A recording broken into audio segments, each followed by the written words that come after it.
Hello, hello, hello there, and I want to show you what I got right here. Hold on a minute, you may hear that the sound. It's this, the Arctic Air. Sorry about that. The Arctic air conditioner.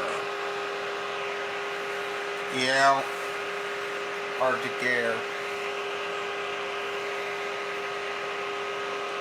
Yeah, I got that for $10. I don't know how much it actually is, but let me know in the comments how much it actually is. But this one was $10 at St. Albans Flea Market and Farm Stand, or as I like to call it, St. Albans Flea Market, aka the former St. Albans Moose.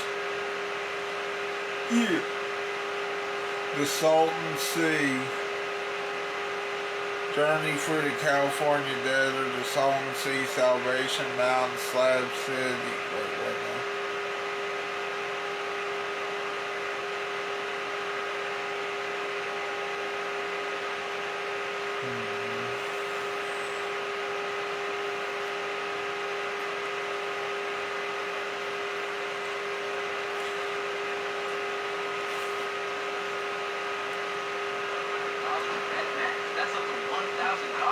If you ever board a plane starving, open that little plastic tray, take one bite, and immediately wonder if you put your taste buds back in the gate? Well, it's not the airline, and it's not just you, which is why today we're going to get into why food tastes different on airplanes. But before we get started, be sure to subscribe to the Weird History Food. I thought this was about ginger ale. Why ginger ale tastes better on airplanes. And let us know what other food science mysteries you would like to hear about. Okay, that's your seatbelt and prepare for takeoff. Airfare. Airplane food has a reputation so bad it practically powers stand-up comedy in the 90s. Here's our opening question. What's the deal with airplane food? After all, Yeah. it's an easier punchline than a sad tray of rubber chicken with a roll that could be used as a quotation device. But airline food didn't start out this way.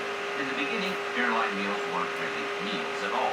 They were light refreshments, designed for passengers who weren't too busy lifting their armrests and praying.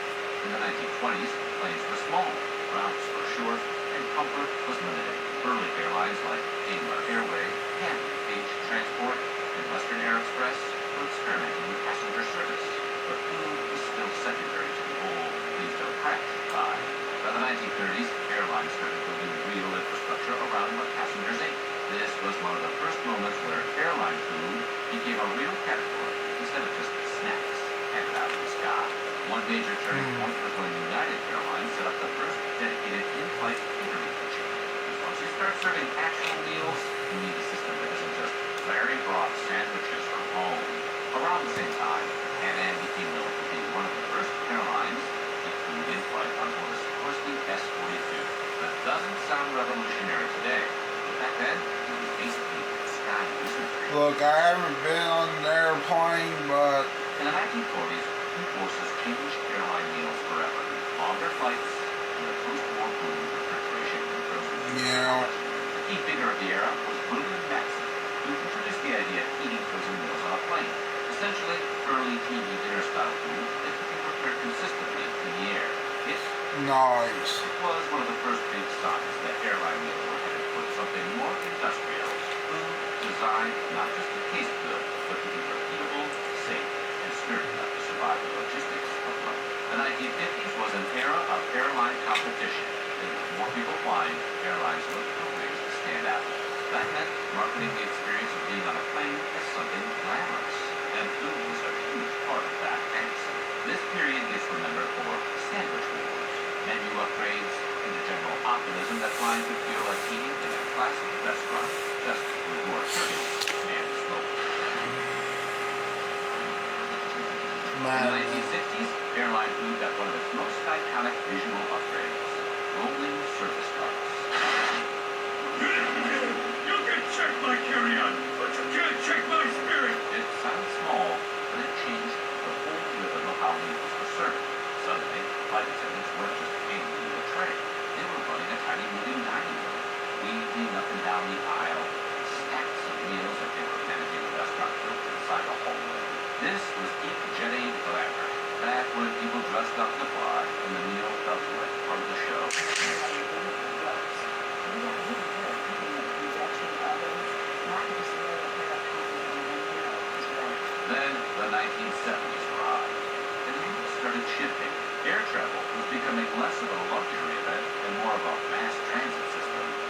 economics of airline operations got harsher.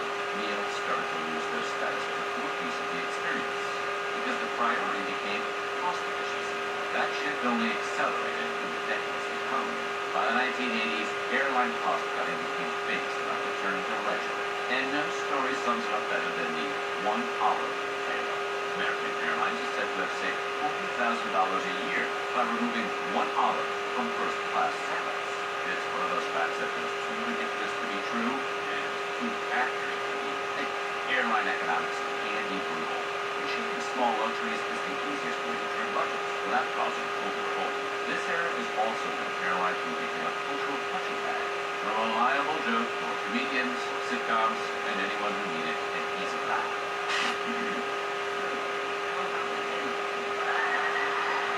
The 2000s brought the biggest cultural shift in modern flying, and the attacks of September 11th changed the airline experience in countless ways. Security tightened, stress levels rose, and airlines continued cutting back on service wherever they could. Even when meals were offered, the vibe changed. In-flight food stopped feeling like an experience. It became something closer to an endurance test, as if the airlines were saying, here's what you're getting, good luck. By the 2020s, COVID disrupted air travel all over again. Flights were reduced, staffing changed, supply chains got messy, and many airlines scaled down their service, even as travel returned. Some of the food never came back the same way, and passengers ended up with fewer choices, more prepackaged options, and an even lower expectation that anything on that tray would be memorable for the right reasons. And that's the history of how we got here, but it still doesn't answer the big question. Because even when airline food is objectively fine, it can taste oddly bland in the air. The truth is, the story isn't just about what airlines are serving. It's about what happens to you when you're eating inside a pressurized cabin at cruising altitude. To understand why airplane meals are so weird, it helps to know how they're actually made. Airline food isn't just cooked in the kitchen and served fresh like a normal restaurant. It's built into a system designed for scale, speed, safety, and consistency, which means taste is usually fighting for fourth place. Most airline food is produced by large aviation catering companies, rather than the airline itself. Airlines might design meals and set expectations, but the actual production is handled by specialized catering operations that can feed thousands of passengers a day. Think of the airlines as the restaurant brand, and the caterers as the giant factory kitchen making the plates. A surprising amount of airline food is assembled by hand.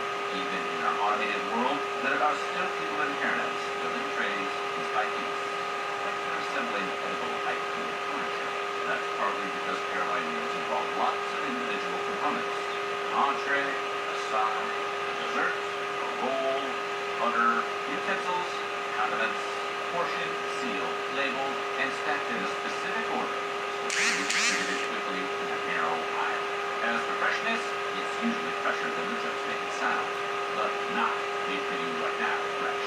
Meals are generally prepared on the ground, chilled quickly, stored at controlled temperatures, and loaded onto the plate, so they're safe for service.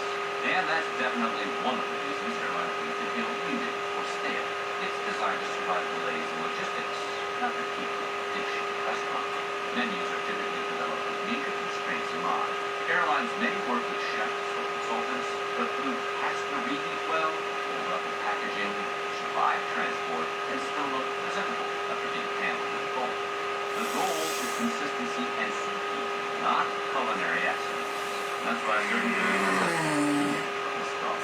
Creamy sauces can split, steaks can turn into a chew toy, fried foods go limp, and fish can transform into an airborne incident. But it has to go to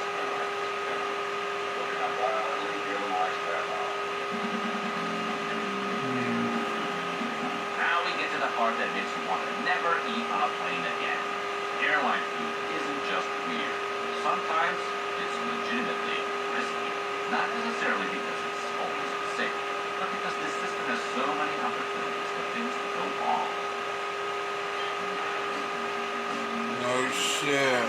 Sorry, I haven't been talking, but I'm just enjoying this Arctic air conditioned thing that I bought from the St. Albans flea market and farm stand.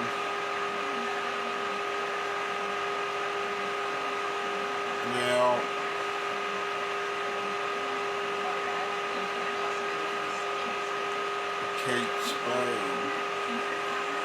Oh, you mean the ace of spades?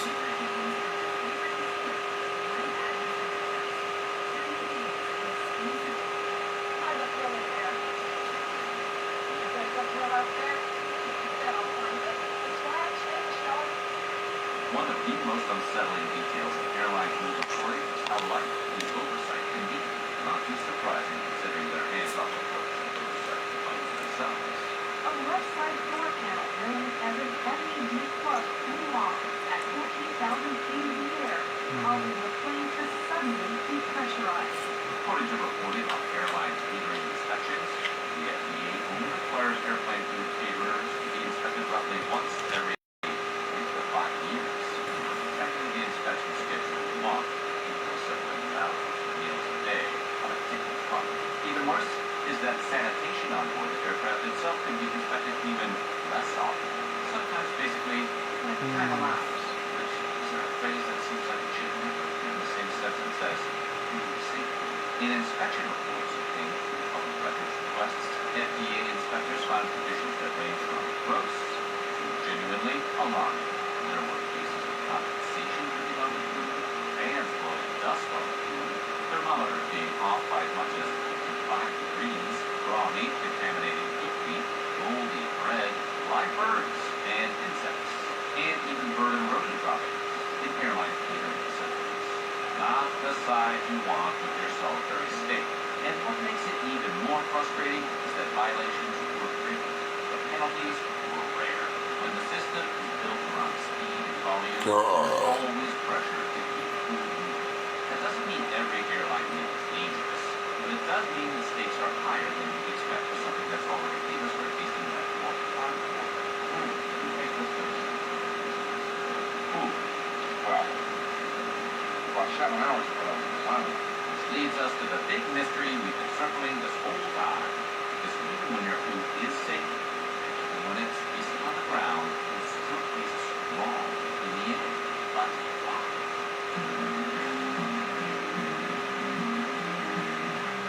The truth is, airline food doesn't taste good just because airlines are cheap or because everything is reheated. It tastes different because you change along with the altitude. The cabin environment messes with your senses in ways. Now I have. And as it turns out, your taste buds are not. Hold on real quick here. I've heard about this before, but I haven't been on an airplane, so that Different because you change along with the altitude. no shit. The cabin environment Because it gets colder up there. Good thing you're in an airplane. messes with your senses in ways Unless if it crashes. most people don't realize. And as it turns out, your taste buds are not built for high altitude travel. Even though planes cruise around 30 to 40,000 feet, the cabin is pressurized to feel more like you're at much lower altitude. Hell yeah. I mean, wait, what? But it's still high enough to affect your body. One of the biggest culprits is that airline cabins are extremely dry. Often far drier than what you're used to on the ground. That dryness affects your mouth and throat, but it really hits your nose. Your nose is a massive part of how you taste food.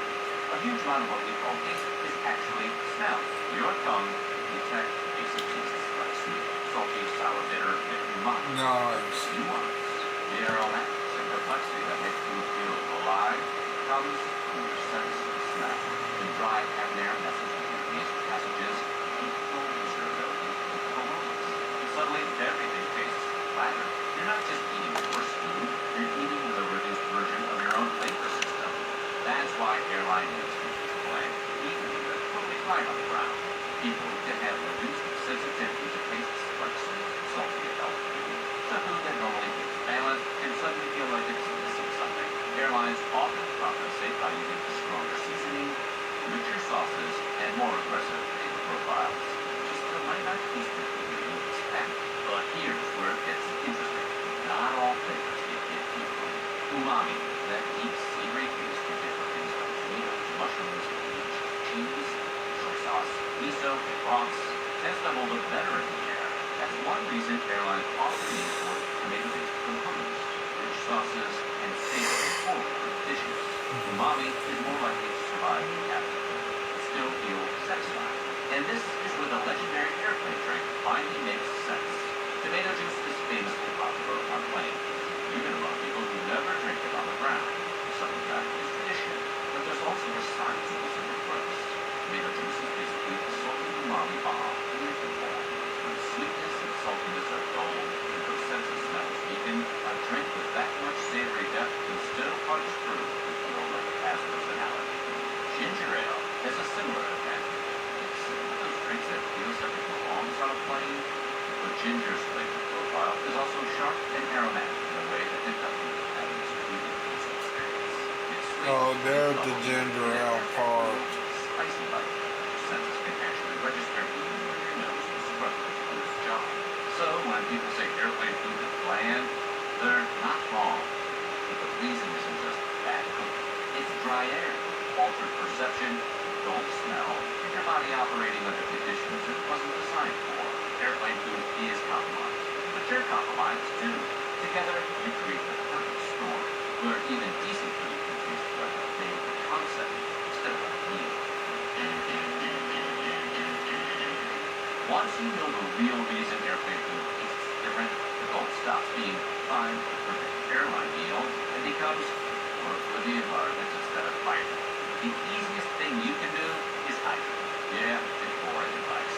But if dryness is filling your nose and making food taste black, drinking water can help your body function better, even if your senses are completely checking out. You can also pick meals that are built around umami-rich flavors. Oh, that's caviar. Piece of figs. Yeah. That I don't think you would like. Tomato-heavy sauces, mushroom dishes, braised meats, curries, and savory glazes. Anything is better than anything delicate and simple. It also helps to choose foods that you like. Pasta dishes, stews, rice bowls, and saucy grazes tend to do better than foods that depend on crispiness or freshness. Burgers are often a bad bet because reheated bread gets weird. Even if it tastes decent, texture usually betrays it. And yes, do not order fish. Yes, of course we're going to fish, but... Oh, it's nothing. We'll be back to you very quickly. Not only do fish taste especially funky when reheated, that smell travels fast in a burger cabin. Even if it's perfectly safe, you can do it just with everyone's mood by protein. The future. So, will airplane food ever improve? It can, but only within limits. Airline meals will always be shaped by economics, logistics, and what airlines think passengers care about most.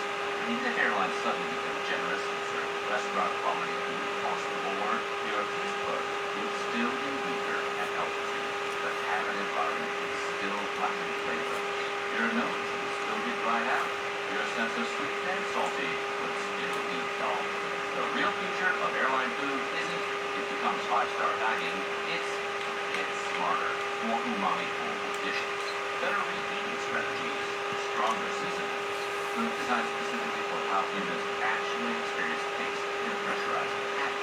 In other words, less pretending the plane is peaceful, and more accepting that it's a metal tube full of snacks traveling at 500 miles an hour over Kansas.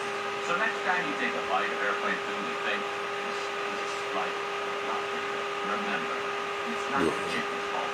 You're the one in airplane mode. So what's your airline food hot take? Are you team never eat on planes? Or do you have a secret train meal favorite you swear by? Drop it in the comments and check out some of these other videos for weird history.